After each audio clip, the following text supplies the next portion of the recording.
kembali dalam video pembelajaran kita kali ini. Nah, pada pembelajaran kita kali ini kita akan belajar tentang keistimewaan atom karbon.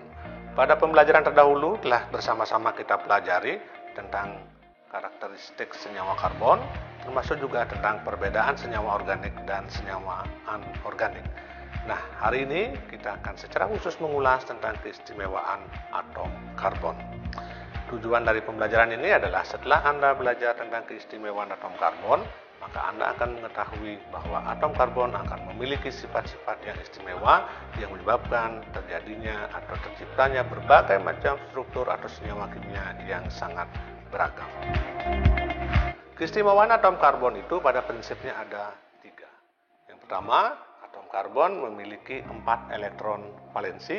Nah, kemudian yang kedua adalah atom karbon relatif ukurannya lebih kecil, dan yang ketiga adalah atom karbon dapat membentuk rantai karbon. Kita bahas sifat yang pertama, bahwa dalam sistem periodik unsur-unsur, atom karbon terletak pada golongan 4A dan periode kedua. Nah, jika Anda membuka tabel periodik unsur-unsur, maka di situ Anda akan menemukan notasi atom karbon, yaitu 6C12. Nah, dengan notasi seperti tersebut, kita mengetahui bahwa nomor atom dari karbon adalah 6 dan nomor masanya adalah 12.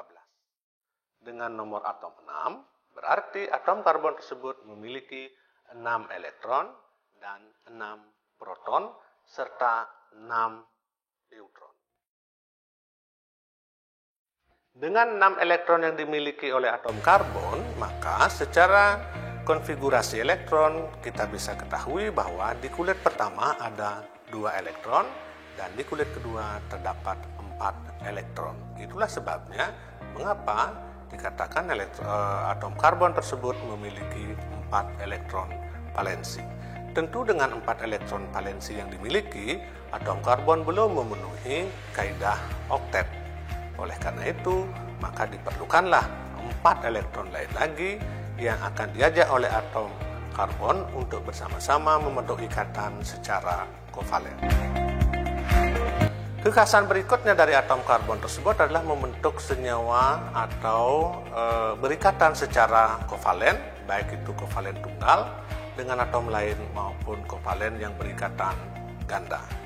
Nah, yang berikatan ganda ada yang berikatan rangkap 2 maupun yang berikatan rangkap 3. Nah, secara struktur Lewis bisa kita tuliskan huruf C itu ada di tengah sebagai perlambang dari atom karbon yang dikelilingi oleh 4 bulatan kecil yang masing-masing menunjukkan elektron valensi yang dimiliki oleh karbon tersebut.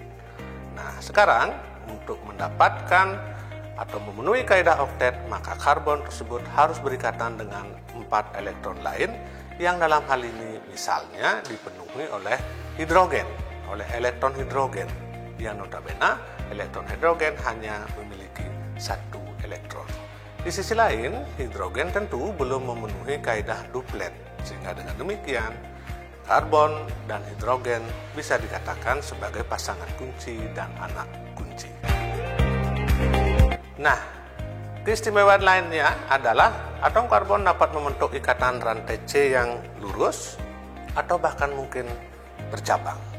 Nah, seperti tadi saya sampaikan bahwa atom C bisa membentuk ikatan yang tunggal atau ikatan jenuh, mampu juga untuk membentuk ikatan rangkap 2 maupun ikatan rangkap 3. Nah, itu tadi secara singkat sudah saya jelaskan tentang sifat khas yang dimiliki oleh atom karbon. Nah, sekarang kita lanjutkan ke submateri berikutnya, yaitu tentang kedudukan atom karbon dalam suatu struktur senyawa kimia.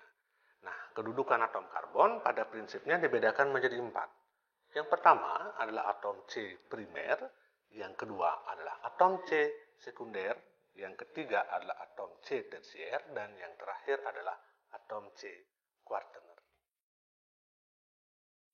Atom C primer itu didefinisikan sebagai atom karbon yang berikatan langsung dengan satu atom karbon yang lainnya. Jadi, boleh dikatakan satu mengikat satu.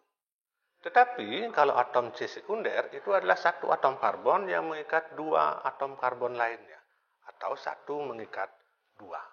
Sementara atom karbon tersier itu adalah 1 atom karbon yang mengikat 3 atom karbon lainnya atau 1 mengikat 3. Yang paling istimewa adalah atom C kuartener, di mana 1 atom karbon mengikat 4 atom karbon yang lainnya. Nah, untuk lebih memahami tentang posisi atom karbon, di sini sudah saya sampaikan tentang contoh struktur senyawa kimia. Ya, dalam struktur ini kita bisa melihat ada berbagai macam jenis atom karbon. Untuk menentukan posisi atom karbon, maka langkah pertama yang harus kita lakukan adalah memberikan penomoran pada masing-masing atom karbon yang ada di sini. Ya, misalnya yang paling kiri saya beri nomor 1, berikutnya 2, 3, demikian seterusnya sampai dengan atom karbon ke-9.